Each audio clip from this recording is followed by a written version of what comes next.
先講點解會入咗政府先，就係我媽咪就話入境處請人，咁屋企個經濟條件又唔好啦，咁你讀完書不如就入去做政府工啦咁就做紀律部隊又唔使買衫喎，因為有着制服喎，咁於是就可以慳啲啦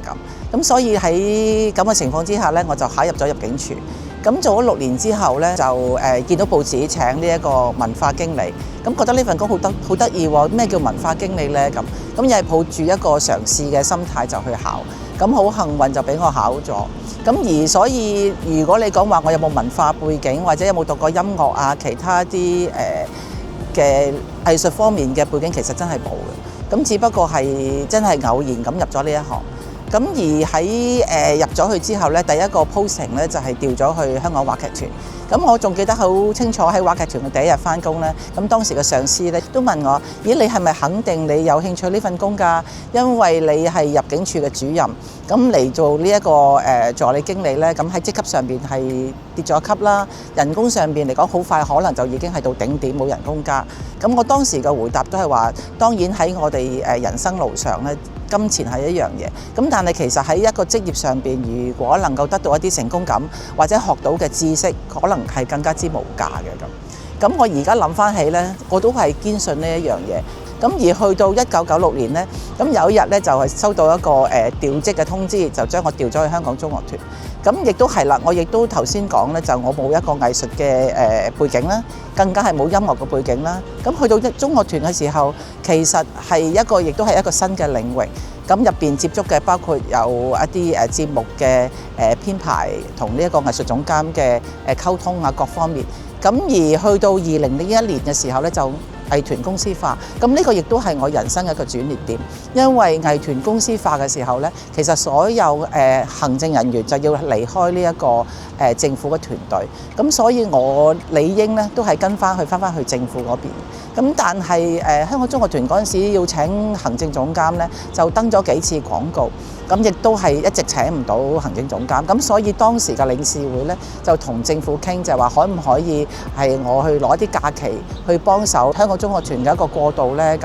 咁而我因此呢，亦都係過渡咗去咗中樂團，係可以話係借調嘅形式啦。咁做咗半年之後呢，理事會就係希望我留低。咁由嗰陣時開始呢，我就正式呢係脫離咗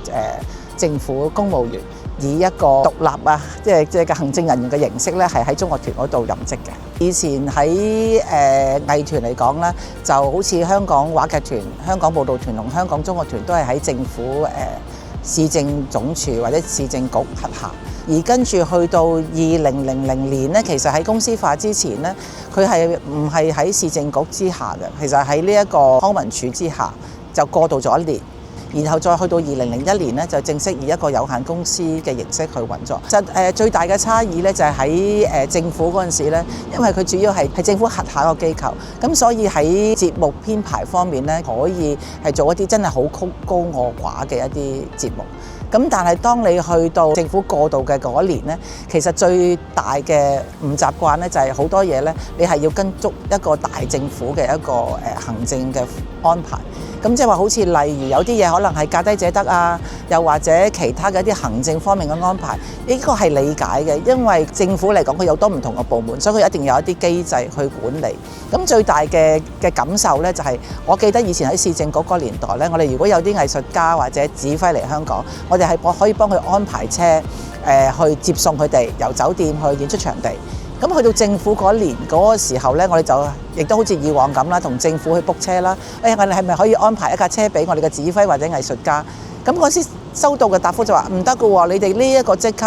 佢哋係唔 entitled 去有一架車去接送。咁我哋就答咗唔係喎，佢好緊要㗎喎，有個演出喎，指揮個樂團喎咁當時對方回答我一個問題就係話，其實醫生去做手術都係要自己揸車，自己坐的士，佢個職業幾咁重要呢？咁都冇車，所以你哋都冇車咁嗰時我哋話原來係咁嘅咁，但係當然佢都覺得好有理由。咁但係我哋嚟講，作為藝術行政嚟講，覺得我哋應該係俾一個好好嘅安排俾我哋嘅藝術家。咁但係去到2001年嘅時候呢，就真係一個大轉變。因為嗰陣時公司化呢，其實就係由真係一間公司由零開始去運作。咁嗰陣時我都記得好清楚呢，就係話用咗一啲我哋喺以前喺政府入邊嘅一啲經驗啦，或者知識啦，就點樣為呢一個藝團而去訂立一啲政策，係適合於喺一個政府架構入邊，但係又多咗一啲靈活性俾佢，包括財政啦、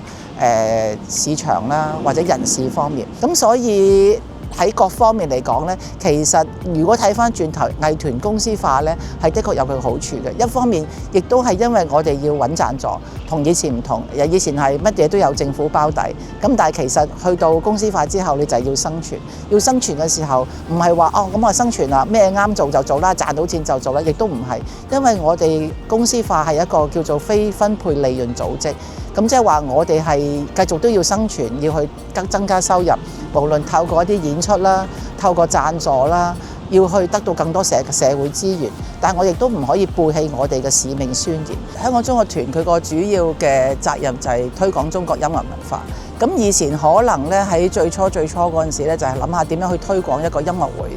咁但係後嚟去到公司化之後，好似頭先所講啦，樂團點樣能夠拓展更多嘅觀眾、更多嘅社會資源？咁大家都可能見到咧，就係樂團嘅活動咧，其實係多咗好多嘅。一方面係除咗本地嘅演出之外咧，佢亦都去到好多唔同國家啦，包括好似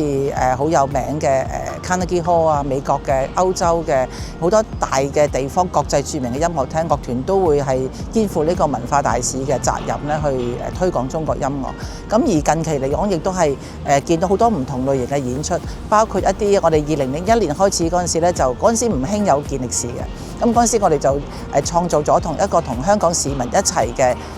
胡琴嘅健力士世界紀錄。咁然後跟住2003年有個鼓樂啦，咁嗰時嗰個鼓樂節咧，我哋都係諗住點樣可以喺沙士期間為香港市民做啲嘢咧咁。咁其實亦都可以講就係樂團喺好早嘅時候已經開始引入一啲咧ESG 嘅理念，就係話我哋作為一個政府資助嘅團體咧，唔係淨係做一啲音樂喺音樂廳入邊俾一啲有錢買飛入嚟嘅觀眾，透過音樂而為香港市民或者世界各地嘅樂迷啦帶嚟更多嘅一啲貢獻。咁所以嗰陣時我哋亦都係透過一啲鼓樂節啦，希望係為市民打氣，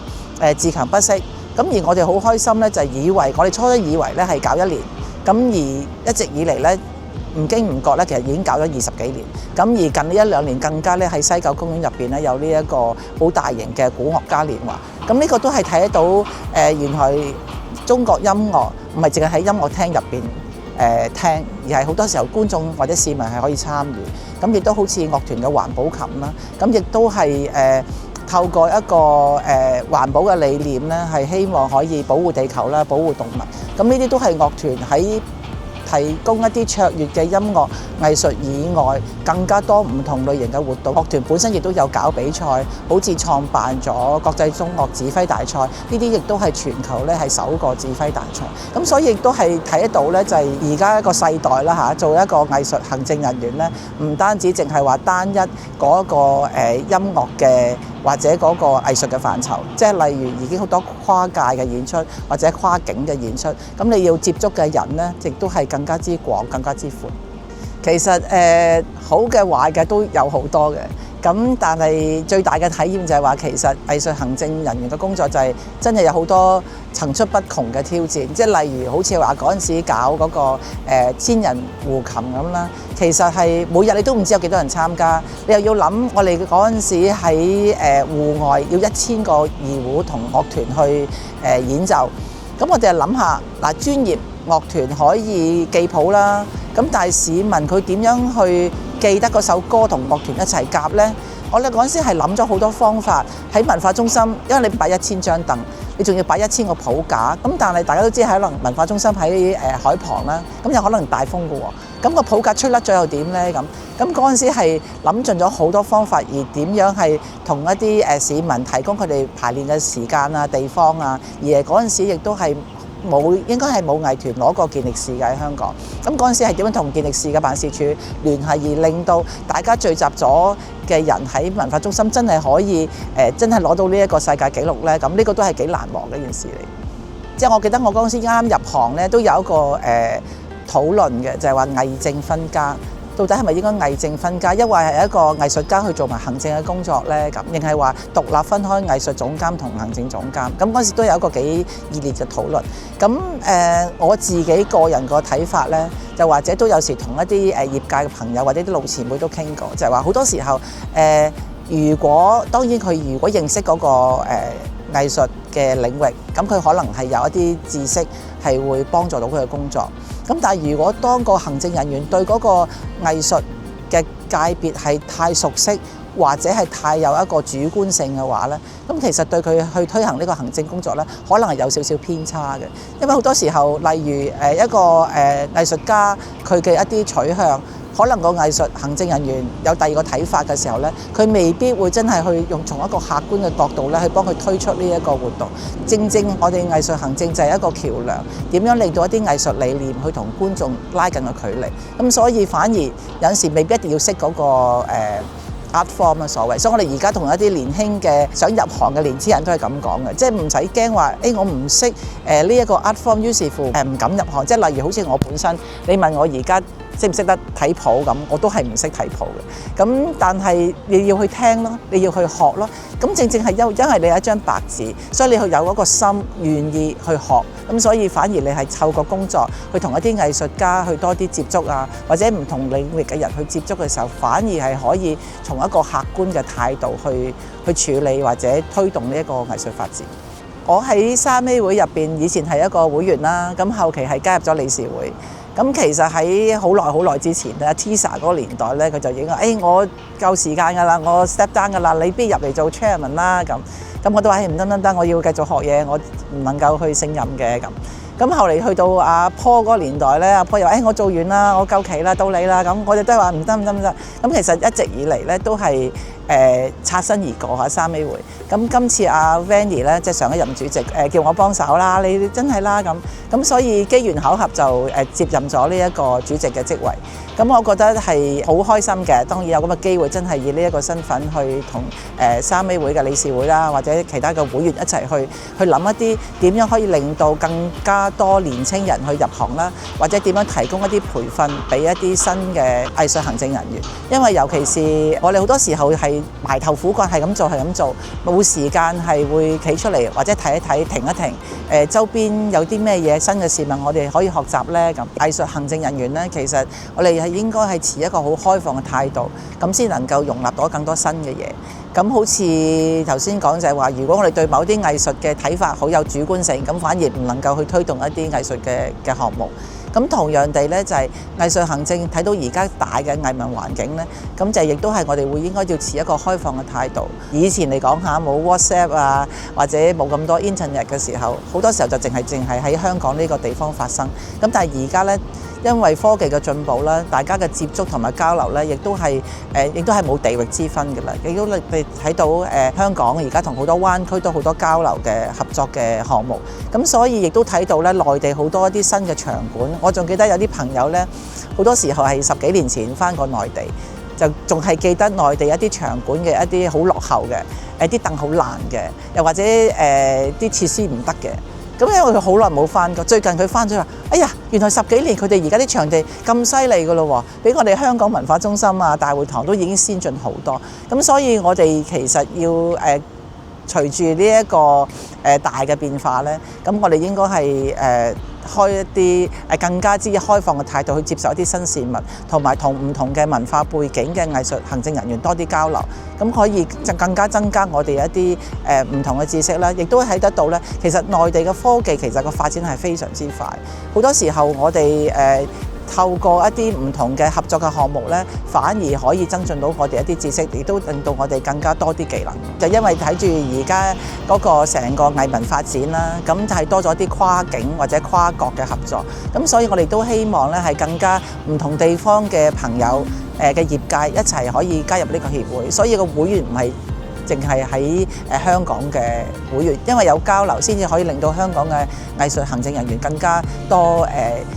接觸嘅機會啦，大家或者溝通學習嘅機會。咁所以我哋希望咧係更加唔同地方嘅業界嘅朋友係可以加入香港藝術行政人員協會。咁而當然亦都係啦，因為隨住呢一個藝術嘅發展咧，咁蓬勃咧，更加多嘅職位，咁所以我哋會提供更加唔同類型嘅一啲工作坊。以前我哋一啲工作坊可能就係坐喺度聽，有啲咩知識。咁我哋嚟緊咧都會推出一啲好新穎嘅一啲工作坊，係互動嘅工作坊，或者係適合唔同呢一個經驗或者入咗行唔同年齡層嘅朋友去參加。咁大家想知道多啲咧，就留意廣告啦。其實我自己覺得係真係藝術行政係一個好好玩嘅一個行業嚟嘅，咁要係好捱得嘅。我可以話俾你聽，呢個係一個無底深潭嚟嘅，因為你一入咗去之後，你就會發覺你係不停去諗，哎呀點樣可以做好啲呢？今次呢個項目咁啊，我其實可以咁喎，咁我下次又咁。咁你其實要越諗得多嘢呢，就即係要越做得多嘢啦。